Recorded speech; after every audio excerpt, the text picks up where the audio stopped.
जी बच्चों, बिस्मिल्लाहिर्रहमानिर्रहीम। कैसे हैं आप लोग? मुझे उम्मीद है आप सब खैरियत से हैं। आज हम एफएससी पार्ट 1 का चैप्टर 2 का लेक्चर नंबर 8 हम करेंगे और इसमें हमने बड़ा ही इम्पोर्टेंट लॉन्ग क्वेश्चंस करना है और इस लॉन्ग क्वेश्चन का नाम है vector addition by rectangular components method. तो चलें अपने लेक्चर की तरफ चलते हैं।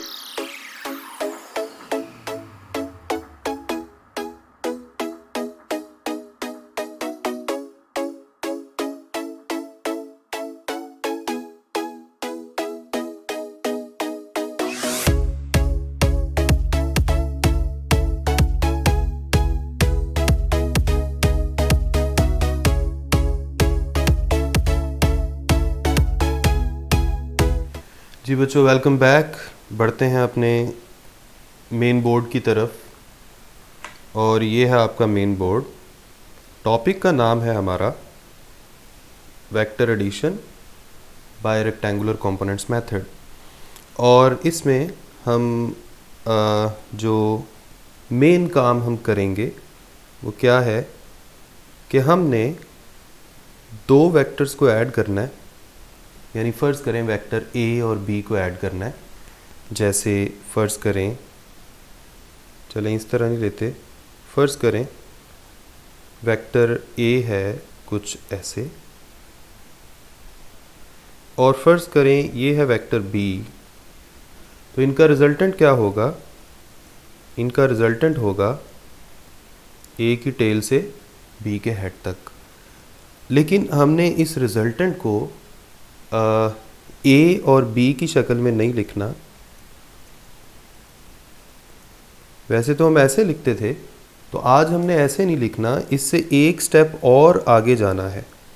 यानी रिजल्टेंट वेक्टर को हमने वेक्टर ए और बी के रेक्टेंगुलर कंपोनेंट्स की शक्ल में लिखना है।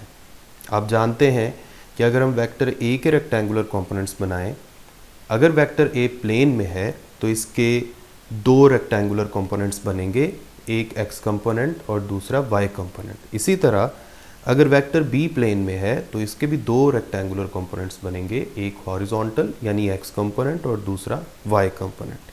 तो हम इस टॉपिक में करना ये चाहते हैं कि हमने वेक्टर आर को ए और बी के रेक्टेंगुलर कंपोनेंट्स की शक्ल में लिखना है। इसके लिए हमारे पास प्रायर नॉलेज क्या होना चाहिए कि हम ये जानते हों कि एक वेक्टर को उसके रेक्टेंगुलर कंपोनेंट्स में रिजॉल्व करने का क्या मेथड है। ये हमने रेजोल्यूशन ऑफ वेक्टर पढ़ा था, रेक्टेंगुलर कंपोनेंट्स वाला जो टॉपिक था, इससे पिछला ही लेक्चर है, आप उसको देख सकते हैं। तो बेटा ये है आपका आज का जो लेक्चर है, vector addition by rectangular components method. अच्छा, इसमें ये सामने आप एक डायग्राम देख रहे हैं।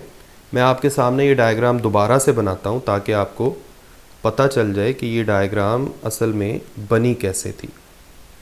सबसे पहले फ़र्ज़ करें ये है एक्स एक्सिस और ये है फ़र्ज़ करें वाई एक्सिस। अब इसमें हमारे पास लेट सपोज़ दो वेक्टर थे जो पहले से मौजूद थे, एक वेक्टर ए और दूसरा फ़र्ज़ करें ये है वेक्टर बी। ठीक है, अब करना क्या है, आपने वेक्टर बी को उठाना है और उसको वेक्टर ए के हेड पे रख देना है। यानी सेम ऐसा ही वेक्टर वेक्टर ए के हेड पे बना दें। आप गौर करें, मैंने कोशिश ये की है कि जो वेक्टर बी मैं बनाऊं उसकी मैग्नीट्यूड यानी लंबाई भी सेम रखूं और उसकी डायरेक्शन भी सेम रखूं। अब आप देखें रिजल्टेंट वेक्टर कैसे आएगा, ए की टेल से बी के हेड तक। अब अगला स्टेप आपका ये होना चाहिए, बल्कि मैं आपको साथ साथ ये सारा लिखवाता भी जाता हूँ। अच्छा, ऐसा करते हैं, ये डायग्राम मैंने थोड़ी नीचे बना दी है, हम यहाँ ही इस डायग्राम को दोबारा से ड्रॉ करते हैं। जैसे X axis, Y axis, this is vector A and this is vector B vector A को आपने वेक्टर बी को उठा के ए के हेड पे रख दिया। ये मैंने वेक्टर बी को ए के हेड पे रख दिया। रिजल्टेंट वेक्टर क्या आएगा? रिजल्टेंट वेक्टर ए की टेल से बी के हेड तक आएगा, इस तरह से, ये जो आप स्क्रीन पे देख रहे हैं। अब जो काम मैं यहाँ पर कर रहा हूँ उसको मैं राइट भी करता जाता हूँ। जैसे सबसे पहले हमने क्या किया, हमने ए और बी को ऐड करके रिजल्टेंट वेक्टर बना लिया। इसे मैं इक्वेशन नंबर 1 कह देता हूँ। बेटा इसके बाद अगला स्टेप हमने ये करना है, हमने वेक्टर ए, बी और आर इन तीनों को रेक्टेंगुलर कंपोनेंट्स में रिजॉल्व करना है। तो सबसे पहले मैं वेक्टर ए को, ये जो वेक्टर ए है, इसको रेक्टेंगुलर कंपोनेंट्स में रिजॉल्व करता हूँ। तो बेटा इसका मेथड ये है कि आपने इसके हेड से सीधा परपेंडिकुलर ड्रॉ करना है एक्स एक्सिस पर, यानी यहाँ पर 90 का एंगल बनना चाहिए। ठीक है। दूसरा स्टेप ये है कि आप वेक्टर ए की टेल से इस पॉइंट तक एक वेक्टर ड्रॉ कर लें और फिर इस पॉइंट से वेक्टर ए के हेड तक दूसरा वेक्टर ड्रॉ कर लें। तो इस तरह से आपको वेक्टर ए के दोनों कंपोनेंट्स पता चल गए। दिस इज़ एक्स कंपोनेंट, आप इसे ए एक्स आई लिख सकते हैं, और ये जो वर्टिकल कंपोनेंट है इसे हम ए वाई जे लिख सकते हैं। ठीक है जी। तो ये तो वेक्टर ए को आपने रेक्टेंगुलर कंपोनेंट्स में रिजॉल्व कर लिया। अब इसके लिए जो आपने काम किया है उसको यहाँ दोबारा लिख लें। वेक्टर ए के भी दो कंपोनेंट्स आ गए, ए X I plus A Y J. ये आपके पास फर्ज करें इक्वेशन नंबर 2 हो गई। तीसरा स्टेप हमारा ये होना चाहिए कि हमने वेक्टर बी को रेक्टेंगुलर कंपोनेंट्स में रिजॉल्व करना है। लेकिन इसके लिए गौर करें, वेक्टर बी की जो टेल है ये एक्स एक्सिस पर नहीं है, तो इसके लिए आपको एक नया एक्स एक्सिस फर्ज करना पड़ेगा, ये जो मैंने अभी अभी ड्रॉ किया है। अब आप क्या करें, अब आप वेक्टर बी के हेड से इस एक्स एक्सिस के ऊपर सीधा परपेंडिकुलर ड्रॉ कर लें। अब क्या करेंगे, अब वेक्टर बी की टेल से यहाँ तक वेक्टर बी का एक्स कंपोनेंट आ जाएगा, यानी बी एक्स आई, और इस पॉइंट से वेक्टर बी के हेड तक इसका y कंपोनेंट आ जाएगा, यानी ये y कंपोनेंट है, और इसे मैं क्या बोलूँगा, बी वाई जे। ठीक है। तो ये आपके पास वर्टिकल कंपोनेंट आ गया वेक्टर बी का।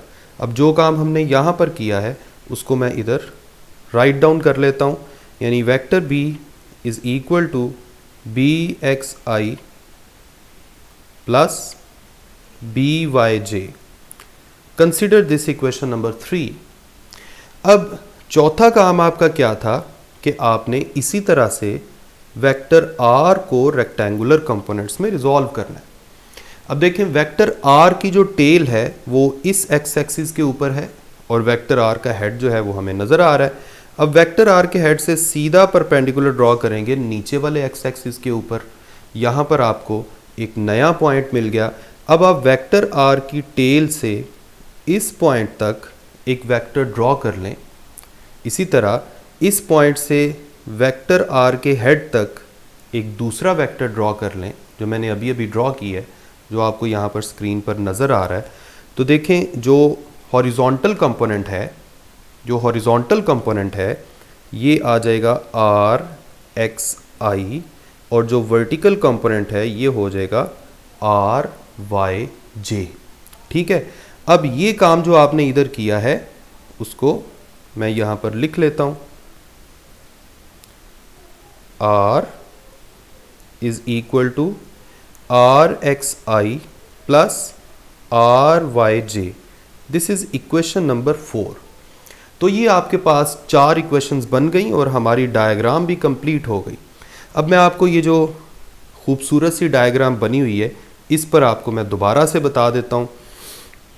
देखें, सबसे पहले आपने वेक्टर बी को उठाकर यहाँ पर वेक्टर ए के हेड पे लगा दिया, यानी वेक्टर बी को वेक्टर ए के हेड पे आपने लगा दिया। आपके पास फिर क्या हुआ, रिजल्टेंट वेक्टर आ गया ये वाला, ये जो पिंक कलर का बना हुआ है। फिर आपने क्या किया, आपने वेक्टर ए के दो कंपोनेंट्स बनाए, एक इसका ये वाला कंपोनेंट आ गया, इसी तरह एक इसका वर्टिकल कंपोनेंट आ गया। इसी तरह फिर आपने वेक्टर बी के दो कंपोनेंट्स बनाए, ये हॉरिजॉन्टल और ये वाला वर्टिकल कंपोनेंट हो गया। और चौथे नंबर पे आपने वेक्टर आर के दो कंपोनेंट्स बनाए, ये इसका एक्स कंपोनेंट और ये इसका वाई कंपोनेंट हो गया। ठीक है जी, क्लियर है। तो इसके नतीजे में हमारे पास टोटल 4 इक्वेशंस आई हैं।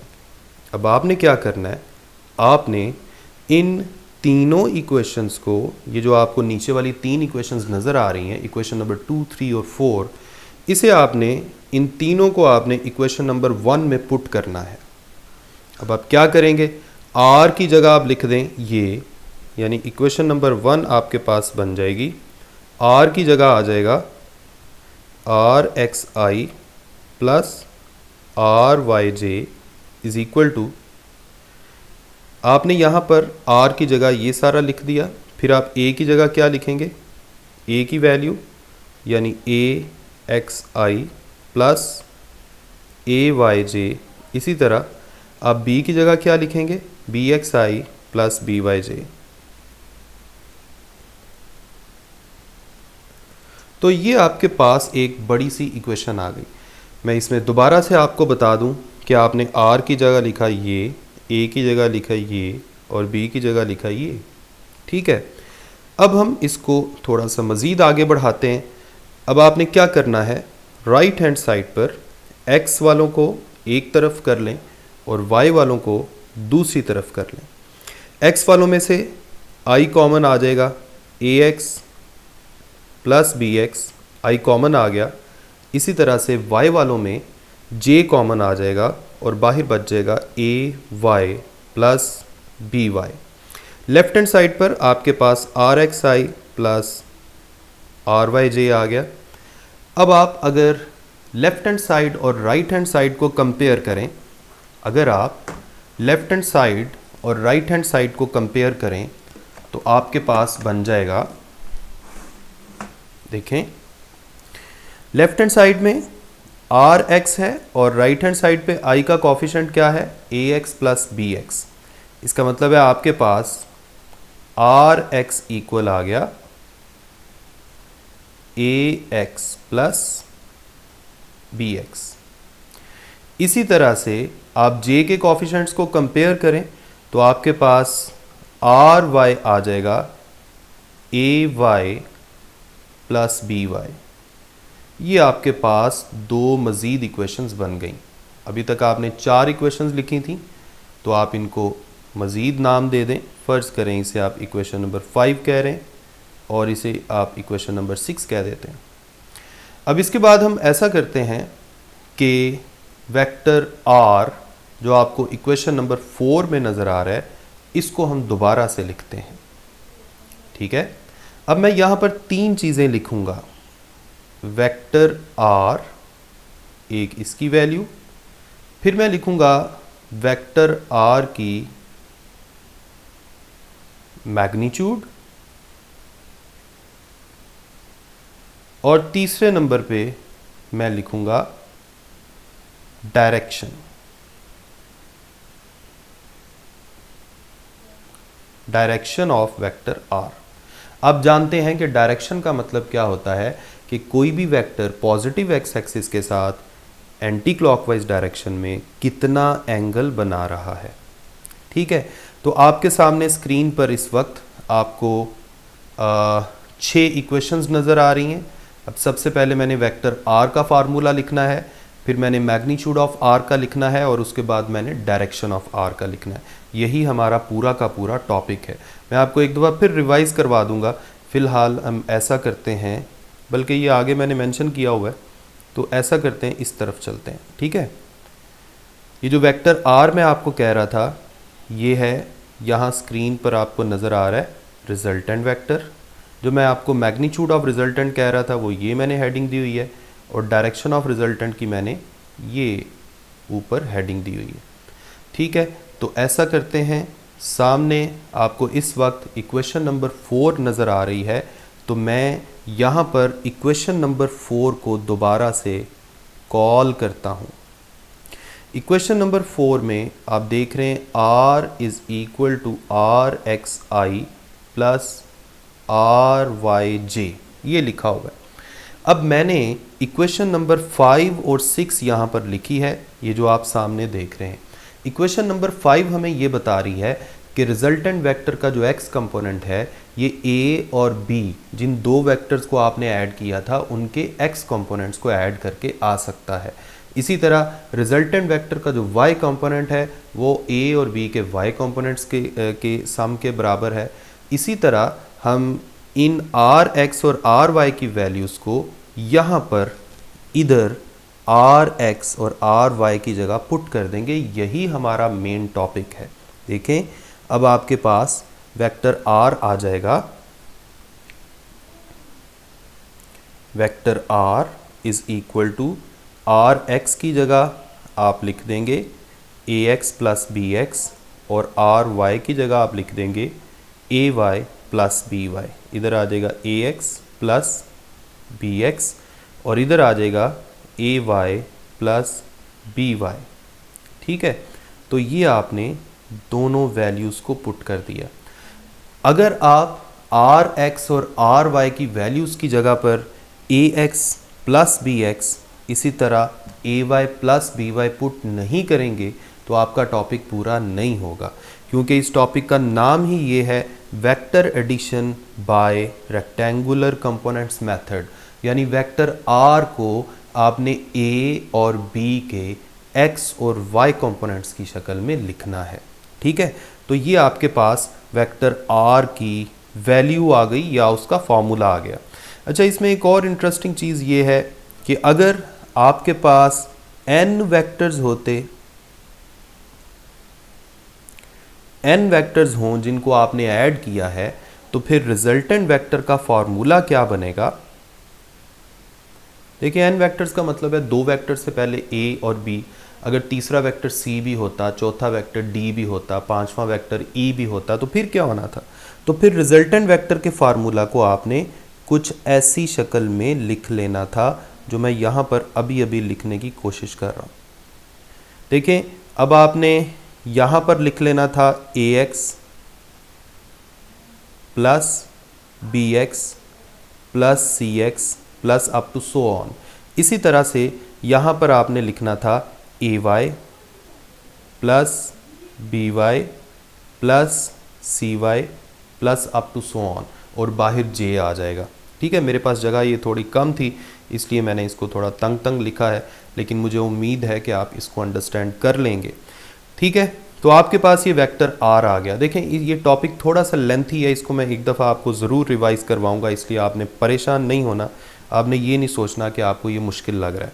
ठीक है, मैं अभी आपको ये रिवाइज करवा देता हूँ। अभी तक हमने क्या किया, डायग्राम जो है ये मैं एनिमेशन की फॉर्म में आपको लेक्चर के एंड पे भी दिखाऊंगा, तो इसलिए आपने परेशान नहीं होना कि ये मुश्किल लग रहा है। सबसे पहले हमने वेक्टर आर को ए और बी की शक्ल में लिखा, ये। उसके बाद आपने वेक्टर ए को रिजॉल्व किया, ये जो रेड कलर का आपको नज़र आ रहा है। उसके बाद आपने वेक्टर बी को रिजॉल्व किया, उसके बाद आपने वेक्टर आर को रिजॉल्व किया। फिर आपने क्या किया, आपने इन तीनों वेक्टर्स को, ये जो तीन वेक्टर्स आपको नज़र आ रहे हैं, इनको आपने इक्वेशन नंबर 1 में पुट कर दिया, ये जो आपको सामने नज़र आ रही है। फिर आपके पास एक नई इक्वेशन बन गई, ये वाली जिसको मैंने हाईलाइट किया हुआ है। इसके बाद आपने क्या किया, आपने x और y कंपोनेंट्स को अलग अलग कर दिया, और आपके पास लेफ्ट हैंड साइड और राइट हैंड साइड को कंपेयर करके आपके पास दो इक्वेशंस बनी, equation number 5 and equation number 6। ये जो दो इक्वेशंस आप देख रहे हैं ये बड़ी ही इम्पॉर्टेंट हैं, क्योंकि आपका ये जो टॉपिक है ये इन्हीं दो इक्वेशंस पे डिपेंड कर रहा है। क्योंकि हम इस टॉपिक में क्या करने वाले हैं, हमने रिजल्टेंट वेक्टर आर को ए और बी की शक्ल में नहीं लिखना, यानी इक्वेशन नंबर 1 की शक्ल में नहीं लिखना। हमने रिजल्टेंट वेक्टर को ए और बी के हॉरिजॉन्टल एंड वर्टिकल यानी रेक्टेंगुलर कंपोनेंट्स की शक्ल में लिखना है। इसके लिए फिर हमने क्या किया, हमने यहाँ पर रिजल्टेंट वेक्टर को एक्स और वाई कंपोनेंट की शक्ल में लिखा, R X plus R Y की शक्ल में। फिर हमने आर एक्स की वैल्यू पुट कर दी, ये, और फिर हमने आर वाई की वैल्यू पुट कर दी ये।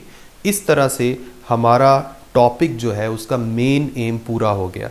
अब यही काम हमने रिजल्टेंट वेक्टर की मैग्नीट्यूड के लिए करना है और यही काम हमने रिजल्टेंट वेक्टर की डायरेक्शन के लिए करना है। ठीक है।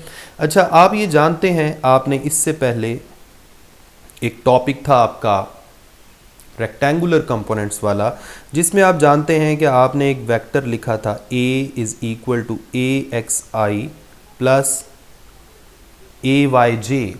तो इसकी मैग्नीट्यूड का फॉर्मूला आपने क्या लिखा था, i के कॉफिशेंट का स्क्वायर प्लस j के कॉफिशेंट का स्क्वायर, सारे का स्क्वायर रूट। सिमिलरली यहाँ रिजल्टेंट वेक्टर जो है इसकी भी मैग्नीट्यूड का फॉर्मूला यही होगा, यानी रिजल्टेंट वेक्टर की मैग्नीट्यूड आप कैसे लिखेंगे, स्क्वायर रूट के अंदर r का x कंपोनेंट का स्क्वायर और फिर r के y कंपोनेंट का स्क्वायर।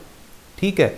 लेकिन टॉपिक आपका यहाँ ख़त्म नहीं हुआ। जैसे मैंने आपको पहले बताया कि आपने आर एक्स की वैल्यू पुट करनी है और फिर आर वाई की वैल्यू भी पुट करनी है ए और बी के रेक्टेंगुलर कंपोनेंट्स की शक्ल में। तो इसलिए आप यहाँ पर इक्वेशन नंबर 5 और 6 को यूज़ करेंगे, फिर आर एक्स की जगह ए और बी की शक्ल आ जाएगी और आर वाई की जगह भी ए और बी की शक्ल आ जाएगी। यानी आर एक्स की जगह क्या आएगा, ए एक्स प्लस बी एक्स। ये आपने कहाँ से पुट किया है,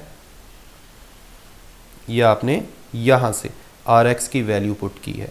इसी तरह आर वाई की जगह क्या आ जाएगा, A Y plus B Y, सारे का स्क्वायर। तो ये आपके पास रिजल्टेंट वेक्टर की मैग्नीट्यूड आ जाएगी। इसी तरह अगर आप ये कहें कि आपने दो वेक्टर्स को ऐड नहीं था किया, आपने फ़र्ज़ करें n नंबर ऑफ वेक्टर्स को ऐड किया है, यानी उनकी तादाद जितनी मर्जी हो सकती है, तो फिर रिजल्टेंट वेक्टर की मैग्नीट्यूड का फार्मूला थोड़ा सा चेंज करके लिखा जा सकता है, यानी A X plus B X plus C X plus up to so on, सारे का स्क्वायर। इसी तरह A Y plus B Y plus C Y up to सारे का स्क्वायर। ठीक है। एक बात याद रखें, ये जो आप मैग्नीट्यूड का फॉर्मूला देख रहे हैं, इसमें आपको राइट हैंड साइड पे R X, R Y, A X, B X, A Y, B Y, किसी के ऊपर भी वेक्टर का निशान आपको नज़र नहीं आ रहा, क्योंकि ये हमने मैग्नीट्यूड लिखी है। इसमें हर वैल्यू, हर वेक्टर की मैग्नीट्यूड लिखी हुई है। ना आपको यहाँ पर यूनिट वेक्टर नज़र आएगा, ना आपको वेक्टर का साइन यानी एरो नज़र आएगा। ठीक है। तो इस चीज़ को आपने केयरफुली देखना है। तो अभी तक आपने क्या किया, आपने रिजल्टेंट वेक्टर को लिखा और फिर आपने रिजल्टेंट वेक्टर की मैग्नीट्यूड को लिखा। Now the most important thing इसमें है आपके पास एंगल, कि resultant vector positive x axis के साथ कितना एंगल बना रहा है। आप गौर करें, ये है आपका रिजल्टेंट वेक्टर जो पिंक कलर का एरो आपको नज़र आ रहा है। अब resultant vector positive x axis के साथ एंटी क्लॉकवाइज डायरेक्शन में जो एंगल बना रहा है, यही हमें चाहिए। और फ़र्ज़ करें इसे मैं थीटा का नाम दे देता हूँ। क्या नाम दे देता हूँ, थीटा का। अब ये थीटा एंगल हमें चाहिए। इसके लिए हम क्या करेंगे, ये मैं आपको स्टेप वाइज बताता हूँ। जो मैथ के बच्चे हैं वो तो मैथमेटिक्स में भी ये करते हैं, बड़ा कॉमन है मैथमेटिक्स में, लेकिन जो बायो वाले बच्चे हैं उनके लिए इशू हो सकता है। दैट्स वाई ये आपने ज़रा केयरफुली इसको सुनना है। डायरेक्शन ऑफ रिजल्टेंट वेक्टर, दूसरे अल्फाज में आपने रिजल्टेंट वेक्टर का पॉजिटिव एक्स एक्सिस के साथ एंटी क्लॉकवाइज डायरेक्शन में जो एंगल है, जिसको हमने थीटा से डिनोट किया है, ये आपने फाइंड करना है। अब हमारे पास जो रिजल्टेंट है उसकी वेक्टर की शक्ल कुछ ऐसी है। अगर मैं उसको x और y कंपोनेंट्स की शक्ल में लिखूं, R X I plus R Y J, ये आपके पास कोई ना कोई वेक्टर है। ठीक है। अच्छा, मैं बाद में आपको एक एग्जांपल दे के भी इस चीज़ की अंडरस्टैंडिंग दूंगा, इसलिए आपने परेशान नहीं होना। बेटा सबसे पहले आपने फाई एंगल फाइंड करना है।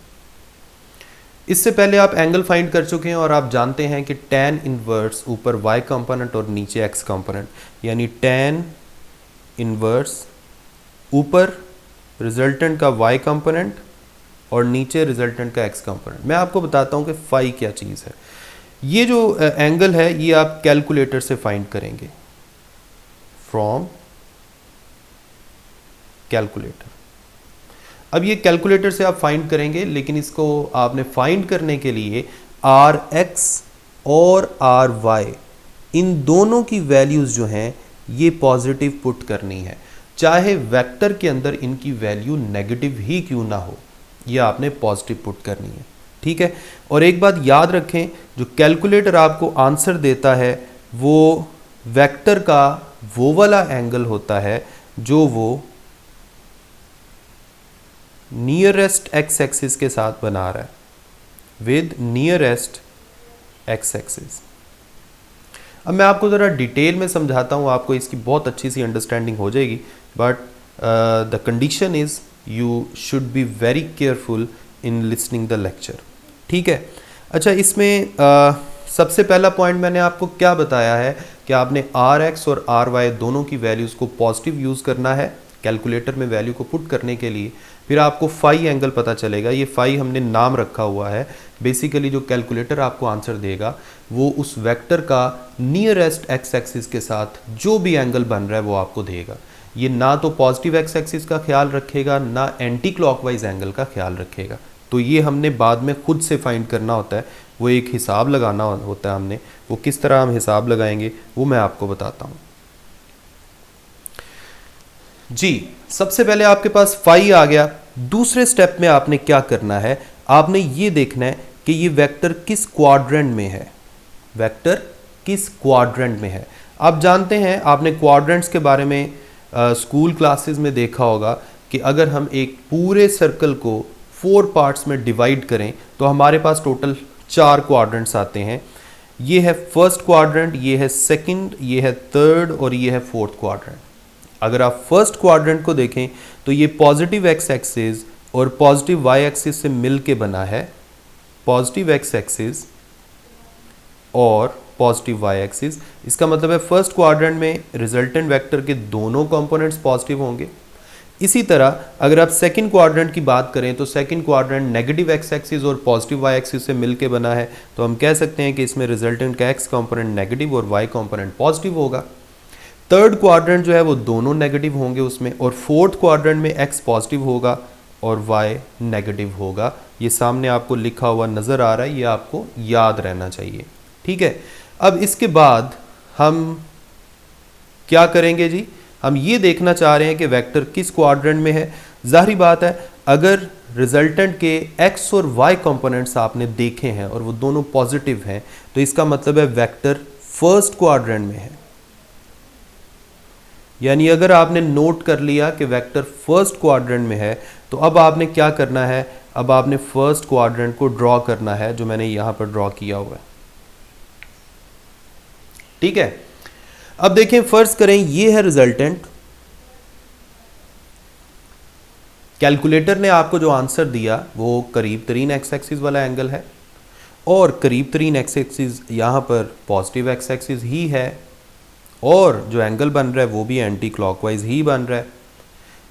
यानी कैलकुलेटर ने जो आपको फाई एंगल दिया है वो असल में थीटा ही है, क्योंकि थीटा भी हमें यही चाहिए होता है, with positive x axis in anti clockwise direction. ठीक है, बात क्लियर हो गई। इसका मतलब है अगर वेक्टर फर्स्ट क्वाड्रेंट में है तो आपने बिल्कुल परेशान नहीं होना, आपने जो फाई आया है उसी को थीटा का नाम दे देना, यानी थीटा जो है ये फाई के इक्वल है, जो कैलकुलेटर ने आपको डायरेक्टली बता दिया।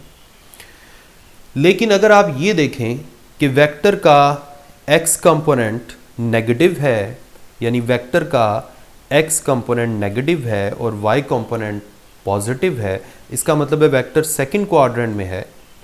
फर्ज करें वेक्टर आर सेकंड क्वाड्रेंट में है, इस तरह से।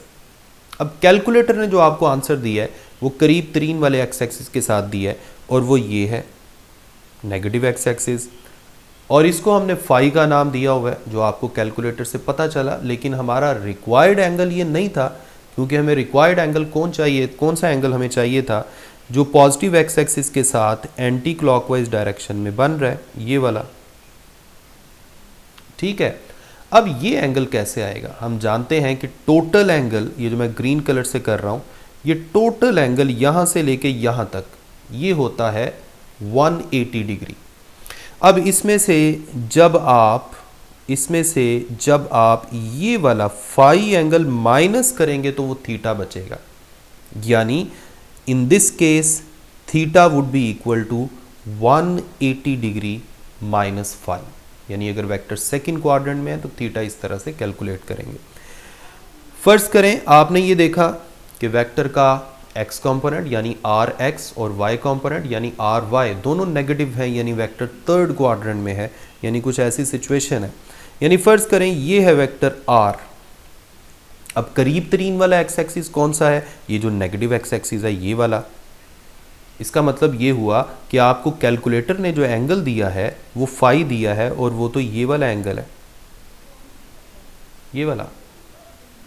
लेकिन हमें जो थीटा चाहिए था वो हमें थीटा चाहिए था पॉजिटिव एक्स एक्सिस से, यानी इस पॉजिटिव एक्स एक्सिस से शुरू करके एंटी क्लॉकवाइज डायरेक्शन में यहां तक।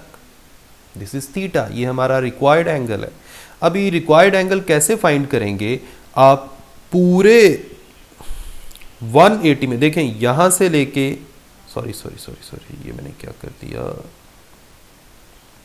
देखें, फर्ज करें आप ये वाला एंगल बताएं, ये वाला कितना होगा? ये मैंने अभी आप थोड़ी देर पहले भी बताया, ये 180 है। अब 180 में ये मज़ीद एंगल ऐड करना पड़ेगा, यानी पहले आपने 180 में से फाई को माइनस किया था, अब 180 में फाई को ऐड करना पड़ेगा। Now in this case theta या required angle would be 180 plus phi. Similarly अगर आप देखें और आपको पता चले कि वेक्टर r का x कंपोनेंट पॉजिटिव और y नेगेटिव है, इसका मतलब है वेक्टर फोर्थ क्वाड्रेंट में है। तो इसका मतलब है अब वेक्टर कुछ ऐसा होगा, फर्ज करें ये है वेक्टर r, ठीक है। अब करीब तरीन वाला x एक्सिस तो no doubt positive x axis ही है। जो आपको फाई एंगल पता चला है वो ये वाला फाई एंगल पता चला है। एक बात याद रखें, कैलकुलेटर ने आपको मिनिमम एंगल देना है। अब देखें, पॉजिटिव एक्स एक्सिस से मिनिमम एंगल यही बन रहा है, लेकिन हमें कौन सा एंगल चाहिए? पॉजिटिव एक्स एक्सिस के साथ एंटी क्लॉकवाइज डायरेक्शन में, और एंटी क्लॉकवाइज डायरेक्शन कौन सी बन रही है? ये वाली। अब आप जानते हैं पूरा सर्कल क्या होता है? पूरा सर्कल है यहां से शुरू करके वापस यहां तक। पूरे सर्कल में कितना एंगल होता है? 360 डिग्री। अब पूरे सर्कल में से ये फाई वाला एंगल माइनस करना पड़ेगा, फिर आपको थीटा एंगल पता चलेगा, यानी ये वाला एंगल तब पता चलेगा। Now in this case we have to subtract phi from 360, यानी theta in case of fourth quadrant कितना होता है? 360 माइनस फाई। तो ये था आपका डायरेक्शन फाइंड करने का मेथड, ठीक है। ये आपने डायरेक्शन इस तरह से फाइंड करनी है, और मैग्नीट्यूड किस तरह से फाइंड करनी है ये मैंने यहाँ थोड़ी देर पहले यहाँ पर आपको करवाया है। और डायरेक्शन और मैग्नीट्यूड के अलावा रिजल्टेंट वेक्टर कैसे फाइंड करेंगे वो ये ऊपर आपको नज़र आ रहा है, और इससे पहले डायग्राम आपने कैसे बनानी है ये भी मैंने आपको एक दफ़ा डिटेल में बता दी थी, ठीक है। तो ये था बेटा आज का आपका लेक्चर। अब मैं ऐसा करता हूँ, आपको मैं डायग्राम की एनिमेशन आपको थोड़ी सी दिखा देता हूँ ताकि आपको थोड़ा इजी लगे। ओके, ये आप ज़रा देखिएगा गौर से। देखें, ये x एक्सिस और y एक्सिस बने, ये सामने ये वेक्टर a था जिसे OM से जाहिर किया गया, फिर वेक्टर b भी मौजूद था जिसे ON से जाहिर किया गया। वेक्टर b को आपने वेक्टर a में ऐड कर दिया। अब इन दोनों का रिजल्टेंट आ गया, ये जो आप देख रहे हैं a प्लस b। अब देखें नीचे वेक्टर a जो है वेक्टर a उसके कंपोनेंट्स बना दिए, फिर वेक्टर b के रेक्टेंगुलर कंपोनेंट्स बना दिए। इसी तरह अब रिजल्टेंट के रेक्टेंगुलर कंपोनेंट्स बनाए जा रहे हैं, ठीक है। ये दोबारा से आप एक दफ़ा देख लें, x axis y axis vector a आ गया, वेक्टर b ये दोनों मौजूद हैं पहले से। फिर आपने वेक्टर b को उठाया और वेक्टर a के हेड पे रख दिया, ऐड कर दिया। फिर रिजल्टेंट वेक्टर कैसे आएगा? a की टेल से b के हेड तक। उसके बाद ये देखें, ये वेक्टर a के x और y कंपोनेंट्स आ गए। उसके बाद ये देखें वेक्टर बी के एक्स और वाई कंपोनेंट्स आ गए, ठीक है, और पॉइंट्स को हम लेबल करते जा रहे हैं। इसी तरह अब रिजल्टेंट वेक्टर का एक्स और वाई कंपोनेंट। ये थी आपकी पूरी डायग्राम, इसमें और कोई भी मुश्किल बात नहीं होगी। तो चलें नेक्स्ट वीडियो में मिलते हैं। अपना ख्याल रखें, मुझे अपनी दुआओं में याद रखें। अल्लाह हाफ़िज़।